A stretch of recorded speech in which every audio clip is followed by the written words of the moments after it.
Ahí, entonces, bueno, crudo y coleccionarte desde Tucumán, San Miguel de Tucumán. Último de los crudos de toda esta serie, ya terminamos varios días.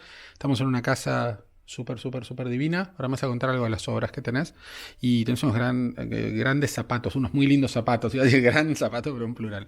Me encantaron, así que eso. ¿Tenés colección de zapatos o esto es una casualidad y justo te No, pusiste hoy unos esto es de... una casualidad. Justo estos? No soy coleccionista, Mm, que me gusta la gente que colecciona, pero esto fue producto de un hallazgo, de una casualidad, fui y los compré y, mira. y ahí están los zapatos. Y me gustan porque son cómodos Sí, y, sí, y divinos. porque además tienen esa textura de las serpientes que Total. son muy atractivas. Claro, total.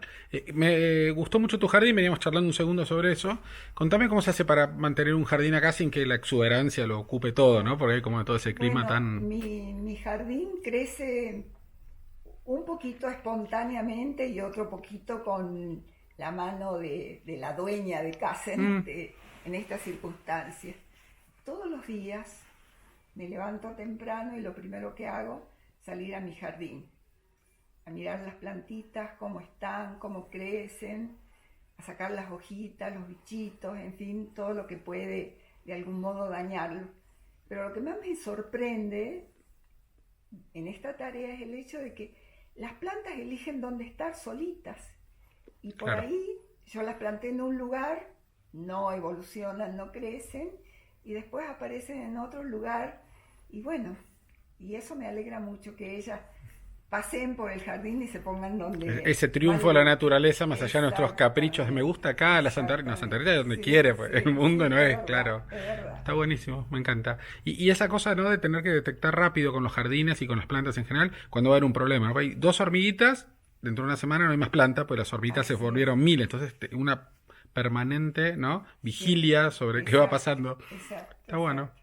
está bueno. Así que, como te decía hace un Mm, ratito, mi jardín es como el remanso, el lugar a donde además me gusta tocar la tierra. mm. Me parece que cuando uno toca la tierra es como que se comunica con esa energía natural y además segrega también energía, Sí, entrega sí, ese ida y energía a la vuelta tierra, como ¿no? lógico, está bueno. Quizás es un concepto muy antiguo, muy primitivo, pero me gusta. Sigue funcionando, más allá que Sí, parezca primitivo. sí, Preséntate, sí. por favor. Yo soy Gloria Schawin de Gentilini. Eh, He trabajado como profesora en la Facultad de Artes, en la cátedra de Historia del Arte Argentino y Americano y en Historia del Diseño de Interiores Americano también, o Historia del Diseño 3 se llamaba, Bien. se sigue llamando de ese modo. Así que ese es mi campo profesional, diría. Mm. Muchos años haciendo eso mismo. 30 años trabajé en la facultad Mira. y bueno, me encantó. Soy una persona agradecida de la vida porque he podido trabajar en lo que realmente me gustaba y me sigue gustando y creo que hasta el último día de mi vida voy a estar con un libro leyendo la historia de un artista, la vida de un artista, contemplando una obra de arte y bueno, eso me da mucha alegría, me gratifica como ser humano y bueno, Contame cuando eras chica y empezaste a pensar en esa época que uno tiene decisiones de para qué lugares de la vida ir, entre todas las claro. múltiples posibilidades. ¿Qué otras cosas quedaron en el camino cuando decidiste ser lo que realmente Bueno, fuiste e yo en hiciste? realidad empecé estudiando psicología. Mm. Fui a la Facultad de Artes, perdón, fui a la Facultad de Filosofía y Mm. Letras a hacer la carrera de psicología ¿Acá en Tucumán? y acá en Tucumán.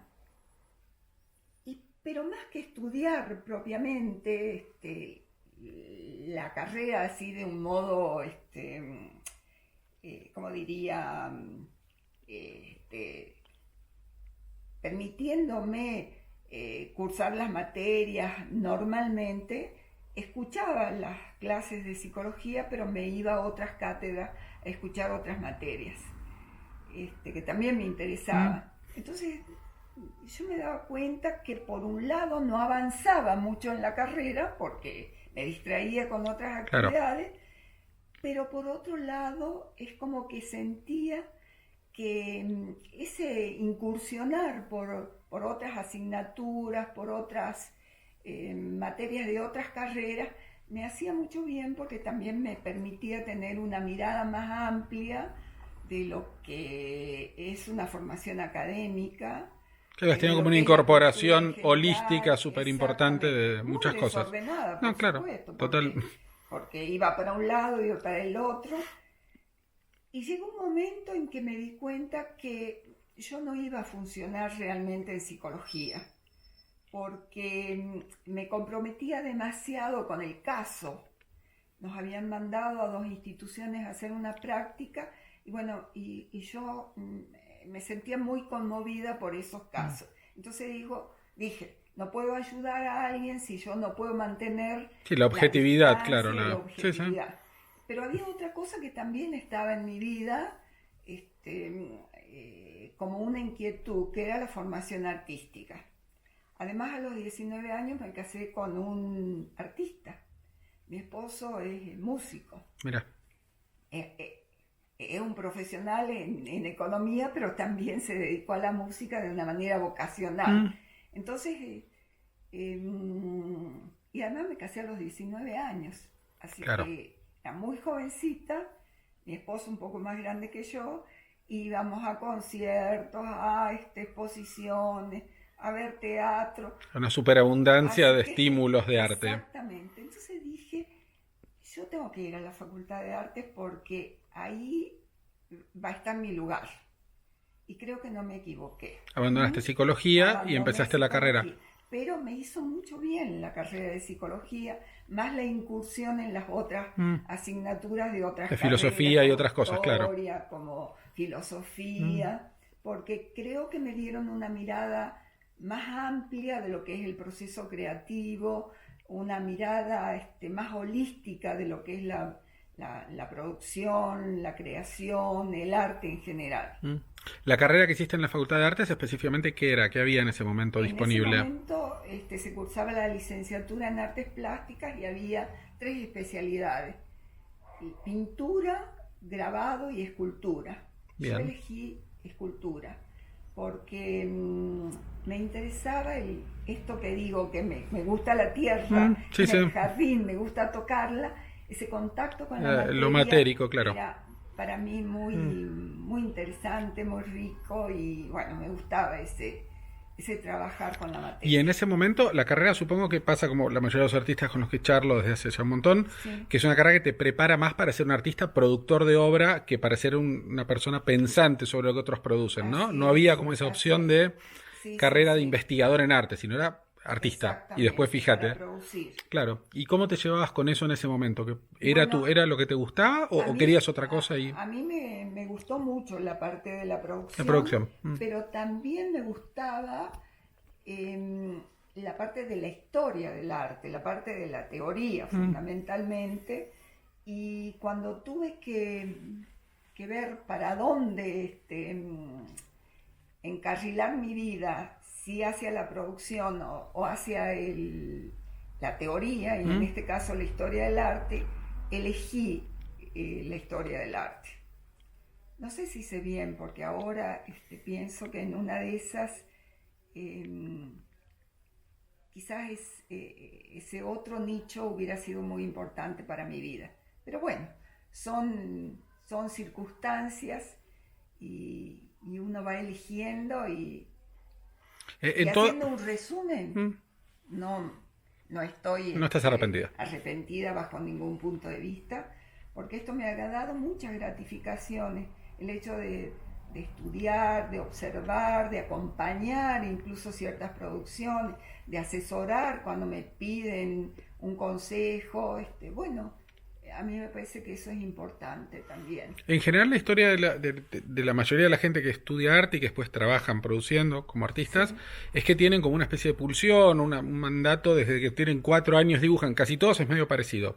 En tu caso, por lo que escuché, no tenías como esa cosa de producir. No. ¿Cómo te llevabas en una carrera que de alguna manera te obliga o te guía mucho a producir y tienes que tener resultados en lo que estás haciendo, cuando tu objetivo o tu inquietud era más hacia lo teórico? ¿Cómo te llevas con ese periodo más manual y más de hacer cosas? No tenía conflictos, la verdad, me sentía muy cómoda en el campo de la producción. En la época que yo estudiaba, había personalidades muy fuertes en la facultad, como la de Ezequiel Linares, por ejemplo, Aurelio Salas, que un dibujante muy bueno, bueno, y otros profesores que habían desarrollado una carrera ya muy importante, y bueno, yo los miraba con respeto, con admiración, y decía, no sé si yo voy a poder lograr esto que han logrado ellos, ¿no? Claro, esos espejos tan de superartistas y decís, no llego yo ahí, claro, a los 20 años. Y bueno, después necesitaba definir qué es lo que iba a hacer en mi vida como profesional, digamos, una vez recibida. Y bueno, algunos profesores detectaron que yo tenía ciertas condiciones para dedicarme a la teoría, me tentaron para hacer ciertas pasantías dentro de ese campo, y bueno, así fui definiendo, digamos, mi carrera.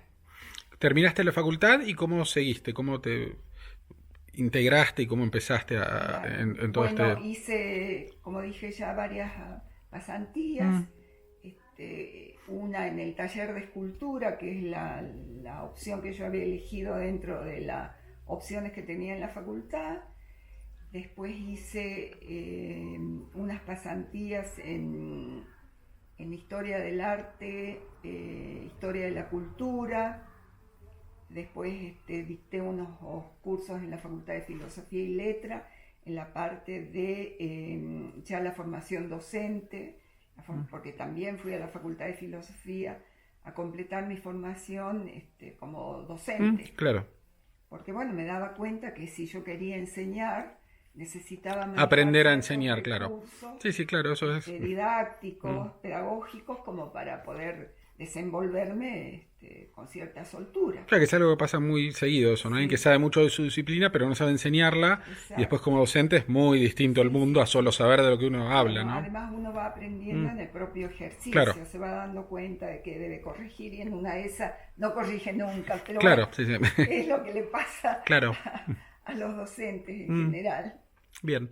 Y cuando empezaste a trabajar en esta función más de investigar y de ser formadora de otros, ¿qué cosa te motivaba al principio? ¿Qué decías? Esto está buenísimo que la gente lo aprenda, o la gente con la que trabajo en la facultad tienen que saber todo esto porque les va a venir bien. Me di cuenta que una de las cosas que notaba como una falta en la carrera, en la facultad, era que sabíamos muy poco del arte de Tucumán. O del arte argentino o del arte americano. Entonces que había que profundizar ese campo, porque, bueno, yo veía que los artistas producían cosas de mucho valor y que evidentemente había que dedicarle tiempo y atención a esa producción y defenderla de alguna manera desde la teoría. Claro. Y también desde la práctica, visitando los talleres o asistiendo a las exposiciones. Y bueno, y empecé a hacer mi carrera como investigadora. Fui al archivo de la provincia más o menos como 5 años a manejar los diarios que tenían, por ejemplo, el diario El Orden de acá de Tucumán, y empecé a fichar hoja por hoja, día por día, las actividades que aparecían relacionadas con la producción visual. Empecé con el año 1880 y llegué en ese diario El Orden más o menos hasta el 20. Después fui al diario La Gaceta de acá de Tucumán. Sí. Y empecé a trabajar con el archivo también de La Gaceta. Me pasé, pero yo no sé qué cantidad de horas de mi vida sentada en el archivo de La Gaceta, trabajando con esos diarios tan viejos que uno tenía que levantar la hoja con un cuidado. Claro, pues ya el papel, 80 años después, no, estaba como...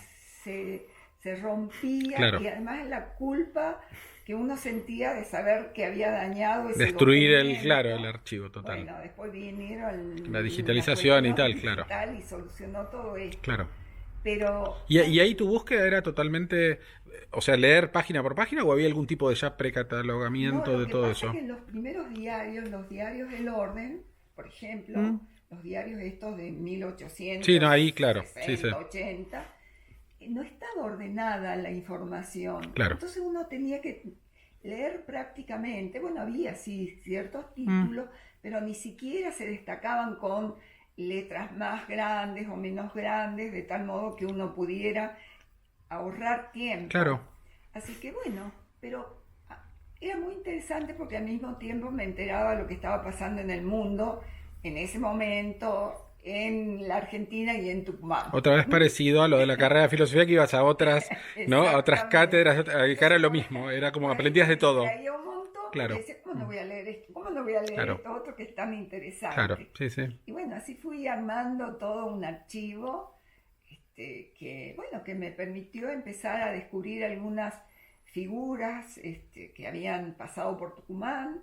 Bueno, y empecé, digamos, por el mediados del siglo XIX y fui Mm. avanzando en el tiempo a medida bueno, que el tiempo y las circunstancias me lo permitían. ¿Qué fuiste notando como hilo conductor interesante en todo ese desarrollo en el tiempo? De cómo la prensa lo trataba, de cómo eran los críticos o los comentadores sobre eso. ¿Qué fuiste viendo como teoría sobre Bueno, esa manera de...? fui observando que a medida que fue pasando el tiempo es como que el que escribía las primeras notas sobre arte no tenía una formación específica, digamos. Capaz que le encantaba Mm, este tipo de producción, pero no tenía esa formación teórica que le permitiera fundamentar con cierta solvencia la presentación de algún movimiento artístico, de la particularidad de algún artista en sí, sí, sí. especial. En fin, y a medida que fue pasando el tiempo, me fui dando cuenta que algunos de los periodistas que trabajaban en los diarios fueron encaminándose hacia una Profesionalización. determinada, Mm, sí, o eligiendo el rubro en el mm, que se sentían más cómodos, como críticos musicales, como críticos de música, como especialistas en danza, como especialistas en teatro, como especialistas en artes visuales. claro. Y bueno, esa es una característica que fui descubriendo a medida que pasaba el tiempo. Y la manera de volcar toda esa información y de comunicarla al lector común, que es alguien que lee un diario, Claro. ¿cómo viste fue evolucionando o involucionando en ese periodo? Claro, bueno, yo creo que el periodista, digamos en Mm, este caso, el analista que va a trabajar en un periódico, siempre adecua su vocabulario al público que lo va a al lector leer de que cree alguna que está del manera. otro lado. Exactamente. Mm, Entonces, bueno, eh, ese lenguaje en los primeros tiempos era más bien descriptivo. Describían cómo eran las obras, eh, eh, planteaban qué tipo de corriente a la que mm, adhería ese artista en líneas generales, pero más bien estaba focalizado en el lector, no en el lector mm. consumidor de arte, sino en el lector Claro. en general. Una crónica, como puede ser de otra Exactamente. viajera Cosa de un... que no me parecía mal Está bueno. porque era un modo de acercar a la gente a este campo tan especial. Ponerlo Y claro, como a un nivel de una cosa sí, habitual, aunque no sí, fueran consumidores sectores de arte. Está exactamente. bueno. Mm. Y aprovecho para contarte una anécdota. Un día viniendo de la facultad, tomo un taxi y en la puerta de la facultad. Y me dice el taxista, señora, ¿usted viene a estudiar? ¿Qué hace acá? En esta facultad, porque Mm. me vio salir de la Sí, sí, sí. facultad.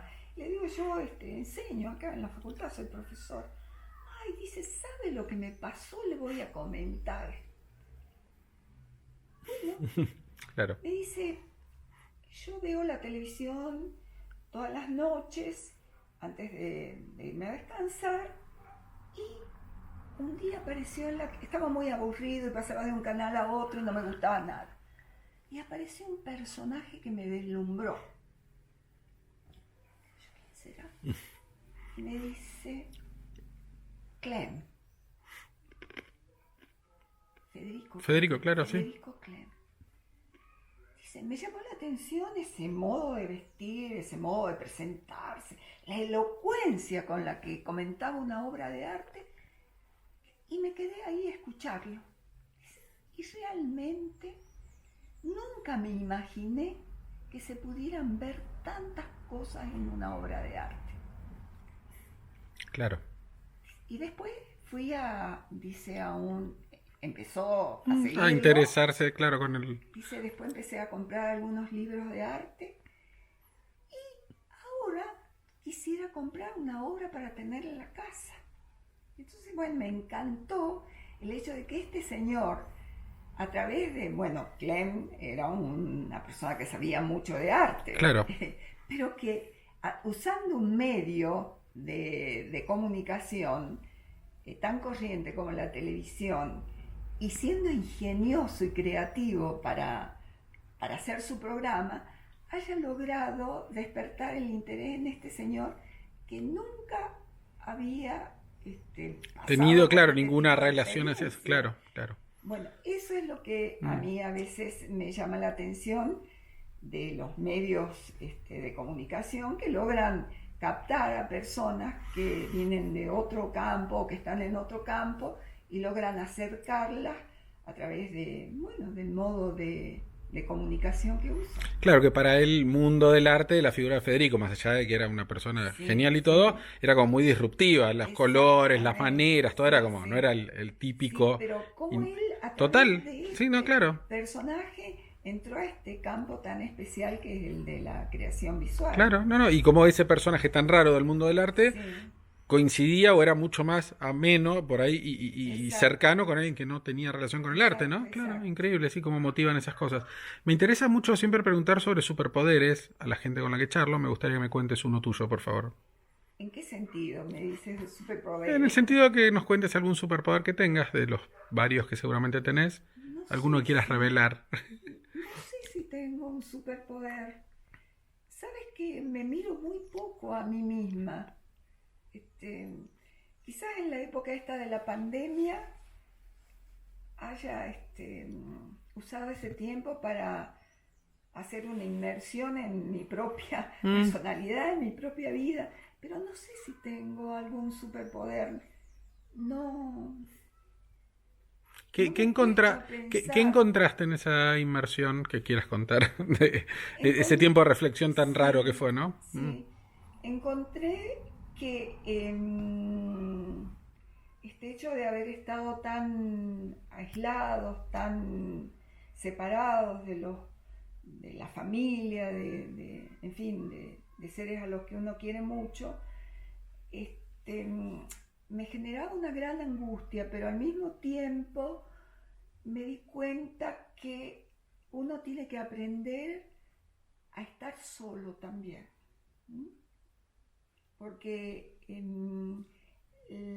la soledad a veces le permite a uno mirarse a uno mismo, mirar con cierta tranquilidad el entorno, buscar armonizarse de algún modo, porque si uno entra en esta carrera en la que está inmerso en tiempos tan veloces como los actuales, es como que pierde de vista pequeñas miradas, pequeñas visiones, pequeñas,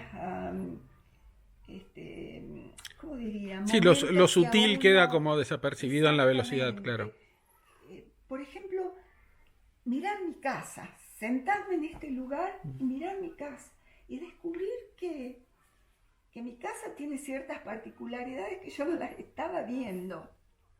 Así como puedo ver un poquito de tierra encima de un mueble porque no he pasado el pañito, ver ciertos climas que generan espacios, climas también internos, cómo uno se siente a uno mismo en determinados momentos. el paso del tiempo, el recordar amistades, el recordar momentos gratos, algunos no tan gratos, en fin, es separarse un poquito, frenar en el vértigo de la vida y mirar con otros ojos, o con ojos, diría hasta nuevos, la realidad, el entorno, el lugar donde uno vive, su mundo. Tenés la casa con un montón de obras, por lo menos por acá, lo que estamos viendo. Permiso, lo vamos a mostrar allá también. ¿Cómo es tu modo de juntar o coleccionar o como sea que denomines a esta cuestión de convivir con arte? ¿Cómo lo haces? Bueno, es raro lo que voy a decir, pero la mayoría de las obras que tenemos acá son obras que han llegado por regalos. Amigos muy queridos que en un momento determinado dijeron, bueno, quiero que esto lo tengas vos porque lo vas a apreciar, lo vas a cuidar, lo vas a proteger. Y algunos que compré porque, bueno, en ese momento quería ayudar a esa persona porque necesitaba contar con unos recursos para montar una muestra. Sí, la historia de los artistas, claro. Exactamente, que la deben haber escuchado. Sí, no, pero digo, como, sí. Por ejemplo, esta obra que es de Blanquita Manchuca. Divina. Que es de la época en que ella recién estaba lanzándose a la carrera, a la producción, digamos, y que fue un premio que tuvo en un salón de acá de Tucumán. Y Blanquita quería organizar una muestra y bueno, me dijo, Gloria, ¿quieres comprar este cuadro? Y bueno, con mucho esfuerzo lo compramos y no fue solo el hecho de adquirir una obra, sino de ayudar a un artista para que ese artista pueda seguir adelante. Sí, cuando entré había como unos aires de familia con Machó, ¿no? Esta cosa como de división, la mano, arriba la cosa así de colores y abajo lo blanco y negro, tiene muy increíble, muy muy linda. ¿Y cómo fue para vos modificándose el día a día con esto de empezar a convivir con obras, que es como un universo distinto, tener una casa sin obras que una casa con obras, con todo lo que eso implica? Bueno, yo creo que las obras que están en esta casa, a ver, son el resultado de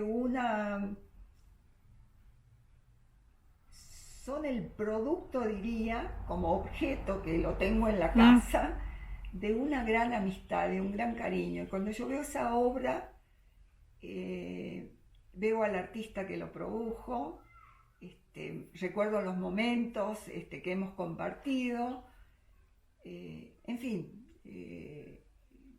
no es una pieza que está puesta ahí para adornar esta casa, no la veo como un objeto decorativo, sino que la veo como una obra que me remite a vivencias muy importantes en mi vida. Súper interesante, porque en general la gente que colecciona compra por distintos motivos y va como teniendo otros intereses, pero esto es como pequeños hitos en tu vida relacional y de profesión, pero todo, y ¿no? Como poner momentos y congelar un cuadro ahí, un cuadro digo de la película, ¿no? Interesante. Por ejemplo, aquel ese es divino también, sí. Es de Hirsch, de Eugenio Hirsch. Mira. Un maestro que vino acá a Tucumán en la época de Spilimbergo. Junto a Spilimbergo, a Rebufo, claro, a Lorenzo Domínguez, a todo ese grupo de maestros que fue tan importante para nuestra provincia y para el desarrollo del arte visual acá. Este pintor e ilustrador, porque también es un ilustrador muy importante, ya murió, era amigo de mi esposo. Y mi esposo me contaba que era un personaje muy excéntrico, muy talentoso, muy disruptivo para la época acá en Tucumán. Y me hablaba tanto, yo no lo conocí, me hablaba tanto de este señor, que un día un arquitecto comentó que tenía un cuadro de Hirsch. Y con mi esposo le dijimos, ay, pero qué interesante, cómo nos gustaría verlo. Y dice, yo lo quiero vender. Y bueno, a este sí lo compramos, pero no lo compramos porque me interesaba la obra como solamente como objeto artístico, sino que me interesaba por toda la historia que tenía ese vínculo, esa relación, esas obras con mi esposo, por ejemplo. Claro. Y como algo hecho por alguien que te parecía interesante. Entonces, como el resultante de Exactamente, un personaje interesante. exactamente, Mira. exactamente. Me contabas al principio que tuviste como una carrera que implicaba el estudio sobre el arte contemporáneo y tal, o el arte en Latinoamérica, y sobre ese arte aplicado a interiores, como también la cosa, ¿no? De la usabilidad de alguna manera del arte. Sí, sí, Esa sí. es siempre una mirada interesante, porque ¿qué aprendiste o qué te parece rico para contar sobre esa cuestión de el arte como una producción cultural y tal, todo lo que implica, pero aparte como un objeto de deseo, como un Claro. objeto decorativo, o como, como Sí, sí, muchos... sí. Bueno, me parece esa relación bueno, en realidad arte y diseño diría que casi lo mismo, porque el arte es diseño y el diseño es arte de alguna manera. Pero lo que me pareció muy interesante en el transcurso de mi formación profesional y lo que yo intentaba volcarle a mis alumnos, especialmente en la carrera de diseño, es que uno, si puede incorporar en sus casas, en sus ambientes, una obra original, antes que una reproducción, había que intentar hacerlo.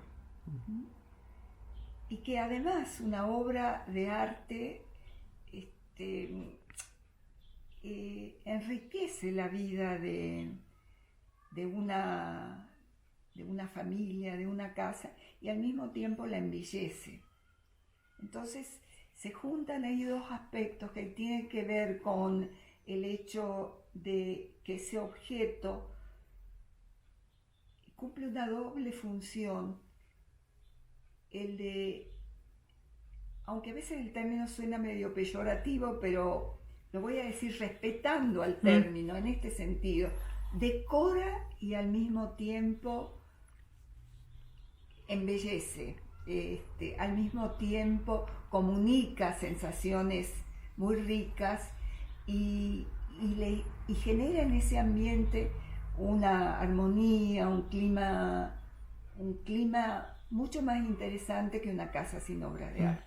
En general, la definición o la diferencia que suele aplicarse sobre diseño y entre diseño y arte es que uno de los dos tiene que tener una función como más útil directamente, ¿no? Exacto. Pero, ¿crees que las obras de arte tienen que tener una función que sea útil también o no? ¿O cómo, qué tan marcada es esa diferencia entre arte y diseño para vos?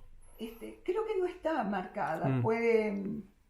Hay el arte objetual, por ejemplo, Blanca Machuca o Rubén Kemp acá en Tucumán han diseñado ciertas piezas que son decorativas y al mismo tiempo funcionales y al mismo tiempo estéticas o plásticas o visualmente muy ricas. Entonces, yo creo que los márgenes esos ya no rigen del mismo modo en que se establecía esa diferencia como arte y artesanía. Me parece que son campos que se han interconectado de tal modo que es muy difícil decir esto es artesanía y esto es arte, y establecer esa división tan rígida que existía antes entre artes mayores, artes menores, artes industriales, artes. Creo que una silla de un diseñador contemporáneo es un mueble, es una pieza funcional, pero al mismo tiempo estéticamente es un objeto de arte. Y una obra, volviendo a lo que decías hace un ratito, ¿no? Y la obra no tiene en principio una función, uno no se puede, en el sillón te sentás, en la obra no te deberías al menos sentar, Claro. pero quizás la obra influye más en tu vida que el sillón, digo, y las dos cosas tienen un propósito que por ahí está menos claro, pero es como, ¿no? Súper Y importante. tampoco me parece mal que por ejemplo, estas hay mucha gente que hace su casa y la quiere decorar. Entonces va y compra una obra de arte que de algún modo quede bien en ese ambiente, ya sea por las características generales del diseño, por los colores que tiene ese ambiente. En fin, no me parece mal. Cada uno va armando su vida, su espacio, de acuerdo a su sentir, a su sensibilidad. Y esas normas, esas cosas rígidas, me parece que uno las debe dejar de lado.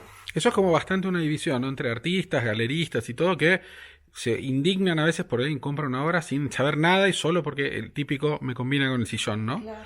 Y hay muchos otros que no. En Brasil, por ejemplo, pasa un montón con los contemporáneos, Sí. que el galerista le importa cero que la persona venga y se compre la obra por el o sea, si puede vender también el sillón y le vende las dos, digo, ¿no? Otra mirada de ¿por qué no? Como que la utilidad que el arte tiene, es lo de Clem, que entre por otro lado. No parece ser un experto en arte. No entendés nada y pusiste la obra y después por ahí hace que tu vida cambie. Un nuevo Total. mundo, vale, sí, esa mirada sobre ese objeto me puede llevar por distintos caminos y eso es lo interesante. ¿Qué aprendiste que es, o cuál te parece que es una de las mejores maneras de relacionarse con el arte? La mirada como más tradicional del experto, digo para el coleccionista, para el que tiene en su casa, ¿no? De saber mucho y de tener la sutileza, o abrir el juego y que cualquier persona pueda entrar a este mundo que es como... A mí me parece que la opción de abrir el juego es mucho más interesante que la mirada del experto. No quiero con esto decir que no me parece válida también la otra válida manera, la obvio. otra mirada, porque a veces un experto puede contribuir a que algo que uno no haya podido Decodificar, adivinar o claro. encontrar o decodificar, te ayude a hacerlo y eso enriquece también al espectador o al contemplador. Pero creo que vivimos en una época de muchísimos cambios, donde las estructuras estas rígidas y los campos así tan cerrados se están rompiendo. Creo que abrir el juego es importante y esperar a ver qué resultado tenemos. Con muchos de los proyectos, con todos en realidad los proyectos sobre arte con que trabajo hace más de 15 años, la idea siempre es esta cuestión de abrir el juego. Me gustaría saber tu opinión respecto a esto. ¿Qué cosas deberían pasar para que el arte sea cada vez más accesible a todos y más fácil de consumir? El arte plástico en particular, no digo de distintas maneras. Sí. ¿Qué te parece que es súper clave para que eso pase? Bueno, yo creo que habría que, en primer lugar, generar más talleres, más lugares donde la gente se pueda preparar, se pueda formar, pueda experimentar, que la escuela también, desde los niñitos, desde muy pequeñitos, puedan tener espacios de creación. Creo que las instituciones públicas también deben generar toda una serie de actividades vinculadas con esta área, de tal modo que no exista en la sociedad este prejuicio, esta creencia de que solo algunas personas pueden acceder a la comprensión de una obra de arte o a la adquisición de una obra de arte, o que tener una obra de arte implica ser rico, tener capacidad económica, sino que todos podamos acceder a obras de arte y que no sean que el costo de la obra, de la adquisición de la obra de arte sea tan variado que le permita a las personas poder acercarse a este tipo de producción. Y desde el lado un poco más intelectual de la cuestión, digo, más allá de la plata y del gusto de cada uno, esta otra barrera que es, yo no entiendo de arte, no sé de arte, no puedo entender de arte, ¿cómo se hace para que eso se achique o desaparezca? Bueno, yo creo que eso tiene que ver justamente con el contacto, con los artistas, con experiencias ricas, desde la educación, eh, porque creo que toda persona tiene algo de artista. ¿Mm? No creo que, si bien entiendo que hay talentos y que hay una predisposición natural para esto que dice Gardner, este famoso educador o estudioso de la educación y de las inteligencias, dice hay múltiples inteligencias, hay varias inteligencias. Bueno, yo creo que todos de algún modo tenemos en nuestra constitución personal algo que tiene que ver con la estética. Y la vemos en el modo de vestir, en el modo de actuar, en el modo de moverse, en el modo de elegir los objetos. Yo creo que esto que tiene que ver con la estética está en la vida misma, en todos los lados. Con esto que me contabas de tu trabajo de archivo tan particular y tan exhaustivo y tanto tiempo, ¿qué notaste interesante que fue sucediendo como cambio ya no en la mirada de quien lo relataba, sino en la producción y en la manera de generar obras o piezas de arte en Tucumán en particular en los últimos años, en los últimos 50 años o lo que fuera que pudiste tener con mucha información? Bueno, yo creo que a medida que fue pasando el tiempo, es como que se fueron rompiendo ataduras a movimientos, como diríamos, a tendencias que imperaban en determinados momentos y buscando espacios de libertad. Y esos espacios de libertad creo que han sido muy positivos para Tucumán, para los artistas tucumanos.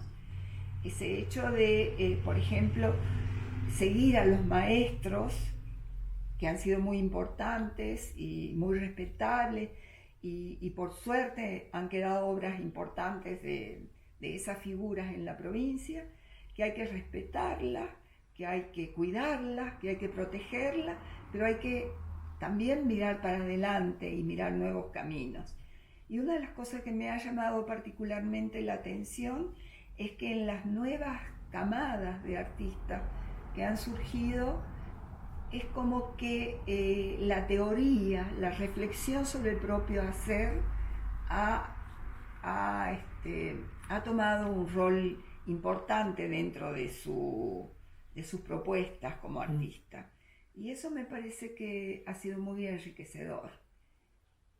El hecho de poder producir y reflexionar sobre la producción del mismo artista, ¿vale? Es decir, que el mismo artista produzca, pero al mismo tiempo analice su obra y la puede poner en palabras también, no solo con los recursos plásticos o prácticos, claro, utiliza, físicos, sino que con... también pueda decir qué es lo que quiere hacer con su obra, qué mensaje quiere transmitir y cómo está viviendo el tiempo actual y la geografía en la que él se mueve. Bueno, creo que esas son experiencias importantes y noto ese cambio en las últimas camadas, ¿no? ¿Cuáles te parecieron puntos claves en esta evolución y este desarrollo del arte ya no solo en Tucumán, sino continental, hasta donde haya abarcado tu investigación? Digo, ¿qué cosas te parece que cambiaron realmente en el arte de América, que fueron hitos claros, que fueron para otras direcciones después de eso? Yo creo que una de las cosas que ha influenciado notablemente en las últimas camadas es este proceso de globalización en el sentido siguiente, lo quiero decir, el hecho de poder, que un artista desde Tucumán pueda estar en contacto a través de los medios tecnológicos con lo que está sucediendo en cualquier parte del mundo, me parece que eso le abrió mucho la cabeza al artista.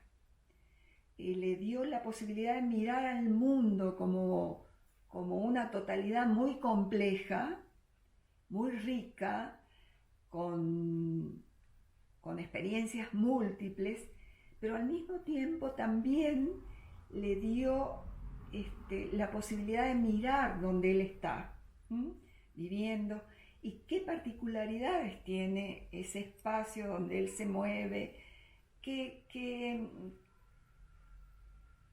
tenemos de especial en Tucumán, en la Argentina, en Latinoamérica, que nos puede definir, nos puede particularizar. Eso me parece muy importante, el hecho de poder estar a través de un medio tecnológico en contacto con cualquier lugar del mundo y al mismo tiempo poder mirarnos y decir, desde este lugar miro el mundo. Yendo justo a eso, varios de los artistas que hicieron obras para el iPad, para coleccionar para la semana, me llamó mucho la atención que tienen como universos muy, algunos no sé, del cómic, del anime, de distintas cosas que no tienen mucho que ver supuestamente con acá, muy mezclado con la cosa local. O sea, hay varios artistas que van por ese lado, en Chile, en Brasil, en otros lados, pero acá encontré eso, el personaje anime japonés metido, vestido de gaucho y metido en un cañaveral. El otro, la luna, o sea, como mucha impronta local, que no es muy fácil encontrar eso. No pasa mucho en Buenos Aires, no pasa en Santiago, no pasa en... ¿no? ¿Por qué te parece que pasa esa localía, ese aire, esa mezcla tan interesante? Bueno, yo creo que el norte, ya me escapo un poco de la provincia de Tucumán, el norte es un espacio que tiene ciertos rasgos que lo definen como sociedad. Nosotros estamos en un lugar, y ya hablando particularmente de Tucumán, por ejemplo, dentro del noroeste argentino, como un lugar de cruce de caminos. De cruce de caminos. Entonces, Tucumán es como que ha recibido afluentes que vienen del área andina, que vienen del noroeste del país, que vienen de la zona de la Pampa argentina. Entonces, esos múltiples estímulos que recibe esta provincia, que es muy cosmopolita al mismo tiempo, y desde épocas muy... Sí, claro, eso pensaba, claro, súper interesante que el paso de carretas hace 400 años y impacta hoy en un artista que está produciendo allá. Que hacía que Tucumán estuviera atento a lo que estaba pasando en otros claro, lados. Un lugar súper contemporáneo siempre, claro. Como... Incluso si pensamos desde la época de los tiempos precolombinos, claro. El camino del Inca. Claro. El camino del Inca también comunicaba y relacionaba distintas etnias que vivían en totalmente, estos lugares. Claro. Así que, y yo creo que ese juego entre un entorno amplio, grande, universal y nuestro espacio, hace que en algún momento, ante tantos estímulos, uno diga, bueno, a ver, ¿dónde estoy parado yo? ¿Qué soy como provincia? ¿Qué soy como región? Como la región del noroeste argentino. ¿Qué soy como país? ¿Qué soy como continente? Bueno, esas preguntas que son importantes y que al mismo tiempo creo que incentivan el pensarse como una identidad, como un ser que tiene características propias, que vive en un determinado lugar, en un determinado tiempo, y que de algún modo lo quiere contar, lo quiere comunicar.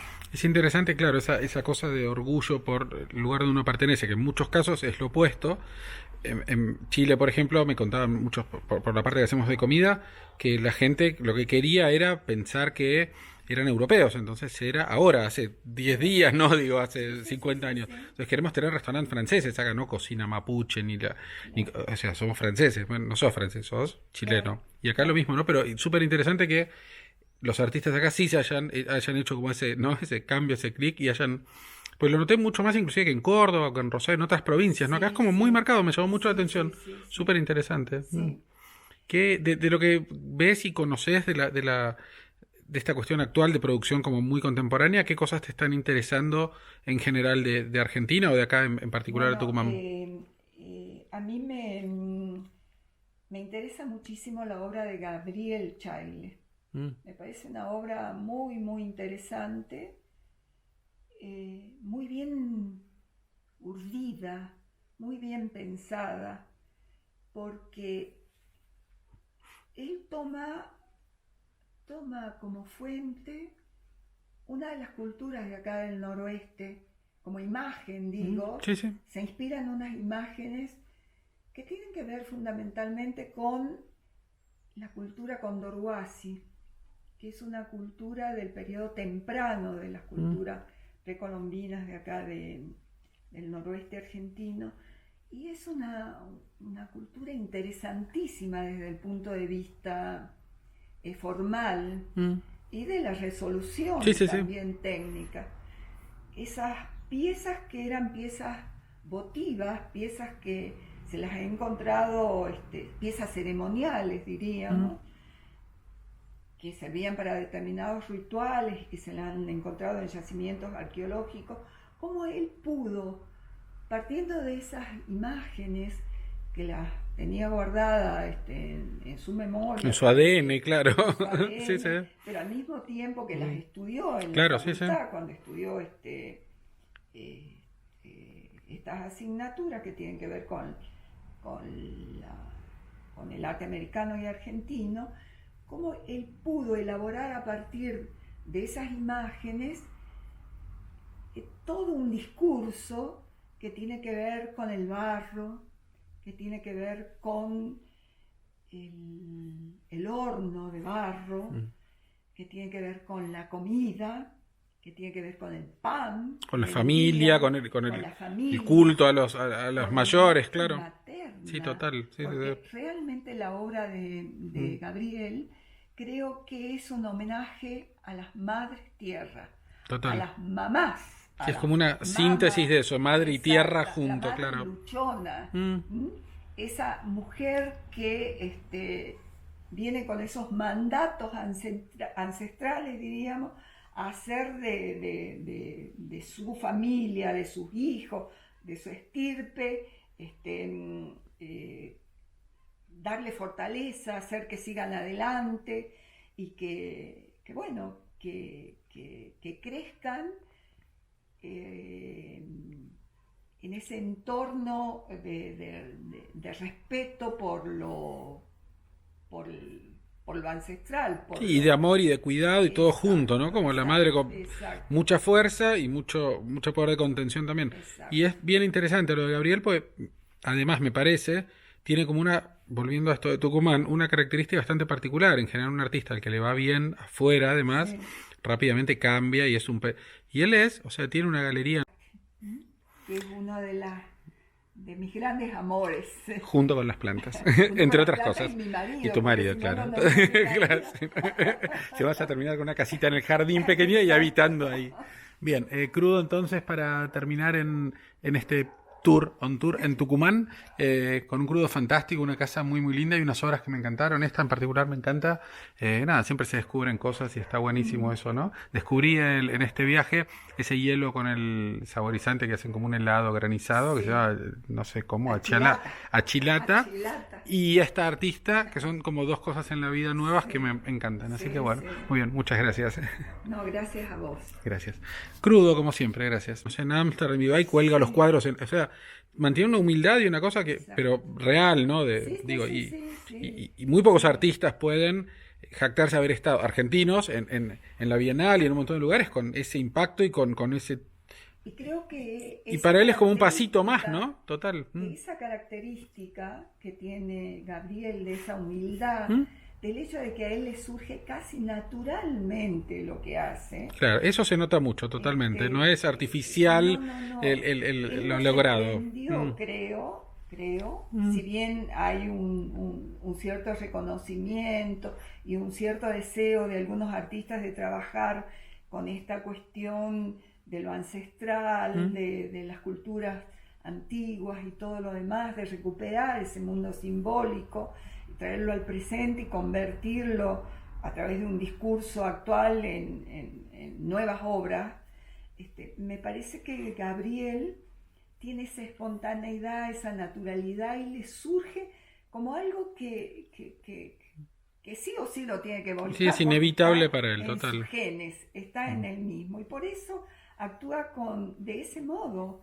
Es como que de algún modo va a salir todo lo que él siente y va a Mm. encontrar los recursos, la manera de que eso salga y salga de la mejor manera posible, como una obra madura, porque no creo que debe haber estado muchísimo Mm. tiempo pensando y guardando vivencias, percepciones, conceptos y qué sé yo, y cariño Mm.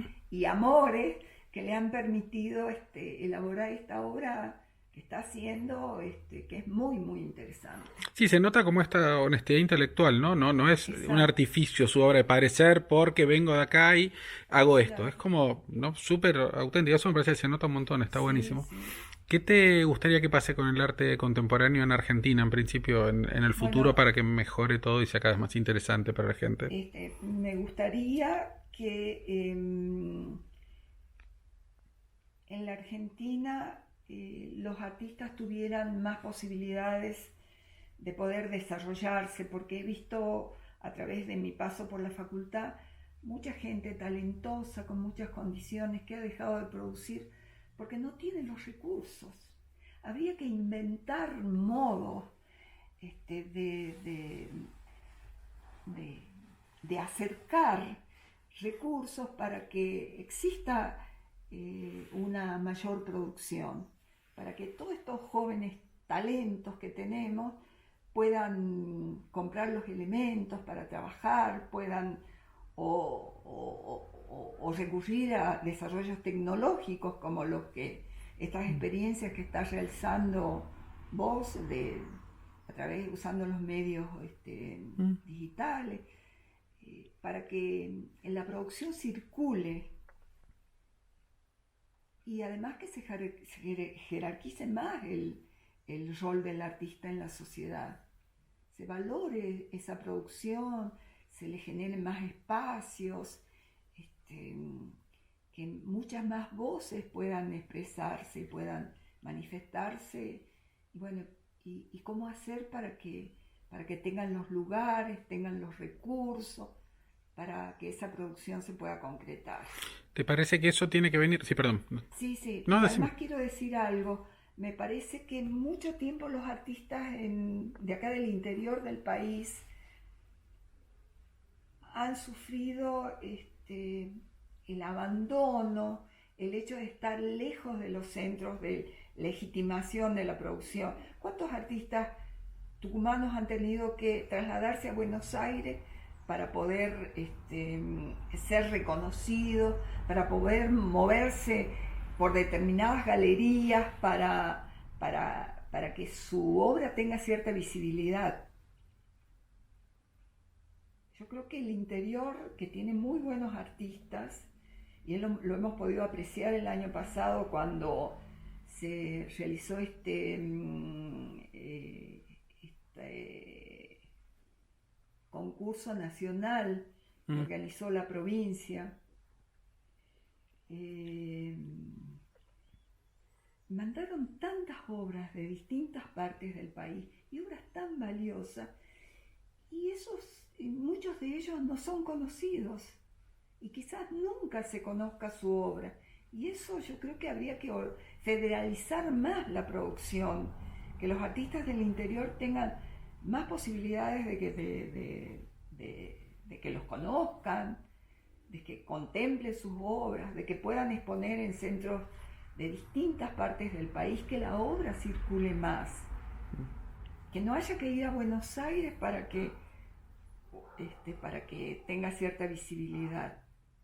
Que no haya que ir a un centro, claro, que valide para que un artista que es muy bueno se convierta en muy bueno, pues ya era muy bueno antes de Exacto, ser visibilizado. Pero igual esto mismo pasa en la misma, exactamente en la misma escala entre Buenos Aires y Londres, Berlín, donde exacto, fuera, porque el que exacto, acá no llega a exacto, Buenos Aires, en Buenos Aires tiene también un techito un exacto, poquito más exacto, alto, pero también tiene exacto, que salir, ¿no? Es exacto. como Yo creo que históricamente, no solo esto, desde ahora, claro. creo, y en eso confío plenamente en la tecnología.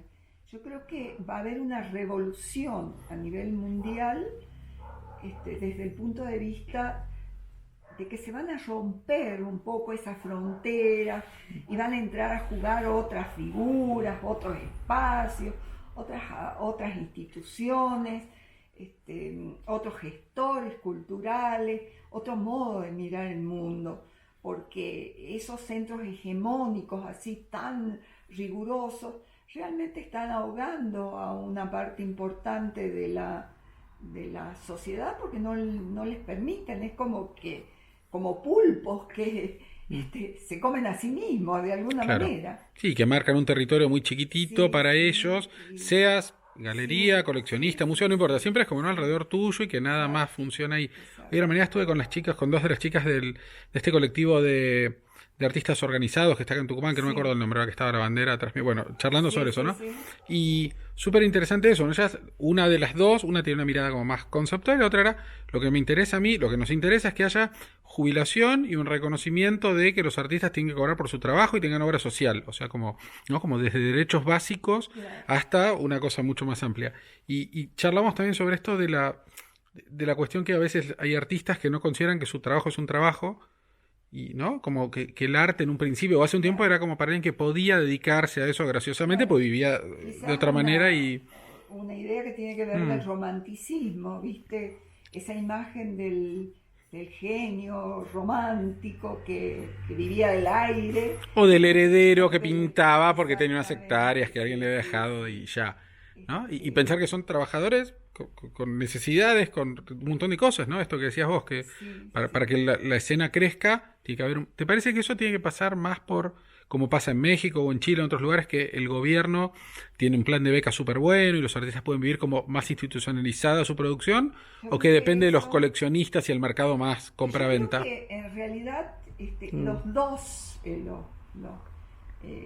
las dos instituciones Mm. tienen que jugar juntas. El Estado debe desarrollar, por supuesto, toda una serie de acciones que tienen que ver con esos premios, esas becas, con toda una serie de programas Mm. de afianzamiento de esa producción artística y de protección de esos artistas, pero también los coleccionistas, los galeristas, ejercen un rol muy importante porque dinamizan y movilizan también la producción. Entonces yo no los veo como dos cuerpos antagónicos que tienen que estar en pugna, Mm. sino que se tienen que complementar. Y en la medida en que se complementen, la producción va a crecer, va a haber una mayor dinámica, el mercado también se va a mover más. Eh, bueno, este, Qué es lo más interesante para terminar que encontrás en esta época del arte contemporáneo? ¿Qué cosa te parece desde lo eh, organizativo, desde lo conceptual, desde lo práctico, desde las obras como objeto claro. producido? ¿Qué es lo que te parece más Ahora notable? lo que yo noto y lo veo como muy importante es el hecho de que es como que han aparecido una serie de figuras como el curador, el gestor cultural, el director del museo, una serie de especializaciones dentro del campo de la producción artística que trabajando entre todos crean como una estructura que aporta teoría y práctica al mismo tiempo. Hay personas que se dedican a mover la obra con una mirada más, diría, de lo comercial o de hacer circular la obra esa con una... Y otro cuerpo que está dando fundamento teórico a esa producción. Y creo que esa asociación entre estos distintos integrantes de esta estructura que apoya la producción es importante porque está más organizada, permite que se gesten ciertas acciones de mayor envergadura y bueno, y haya un programa más organizado para que la producción siga adelante. ¿Y cómo se hace para articular toda esa estructura que es un poco más nueva que lo que había hace 500 años, pero tampoco tanto más, y esta cosa de tratar de democratizar y que cualquiera pueda entrar, como el taxista que contabas, por ver a Federico Clem en la tele, entrar al arte? ¿Cómo se hace para que la academia de alguna manera y lo no académico, que es el comprador común, la persona en su casa, articulen fácil para que todo ese saber y todo ese bagaje cultural no impacte en que la persona no decida no tener arte? O sea, ¿cómo se afina eso? Yo creo que ahí va a tener un rol muy importante la educación. Yo creo que si un buen programa educativo tiene que ofrecer a la comunidad la posibilidad de que tenga acceso a toda la información disponible y que esa persona, transcurriendo o moviéndose por todos esos saberes, pueda después moverse con libertad, con juicio crítico,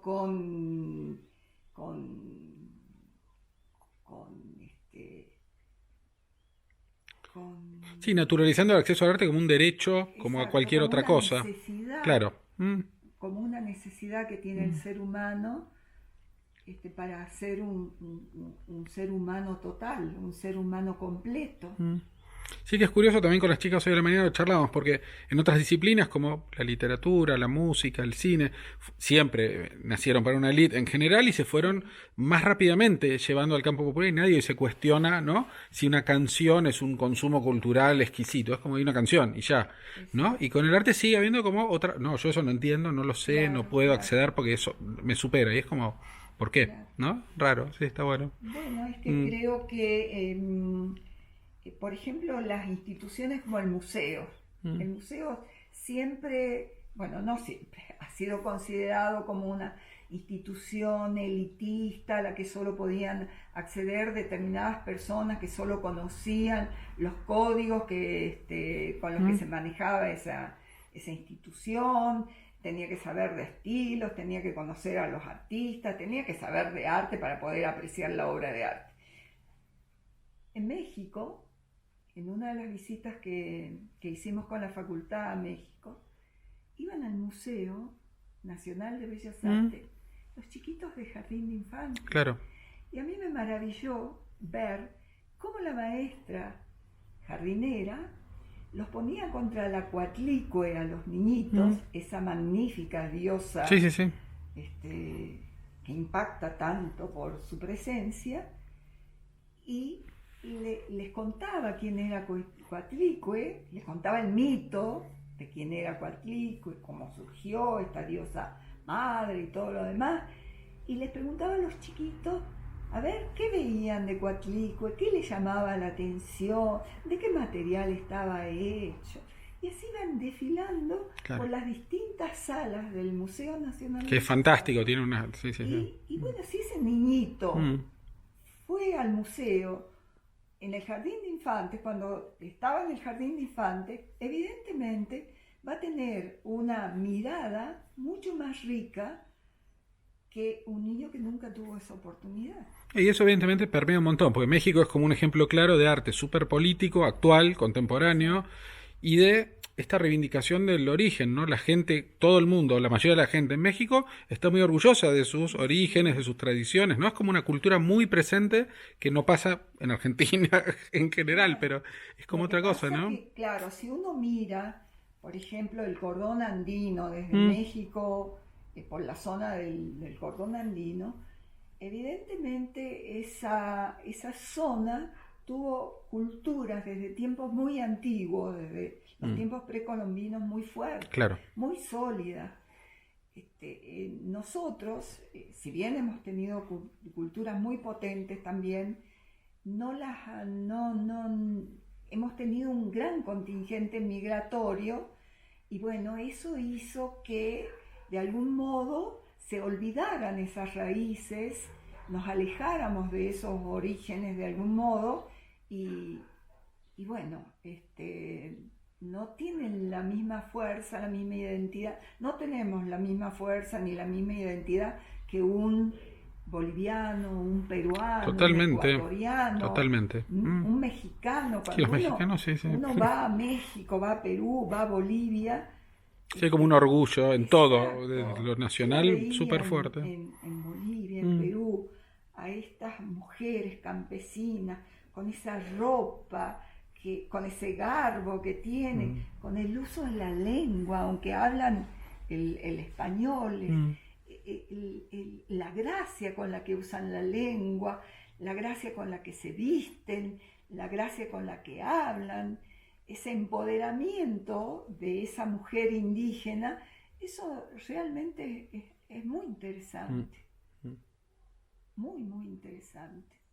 Y ojalá nosotros podamos construir una identidad que va a ser nueva, que va a ser Mm. distinta, pero a partir de este territorio que somos nosotros.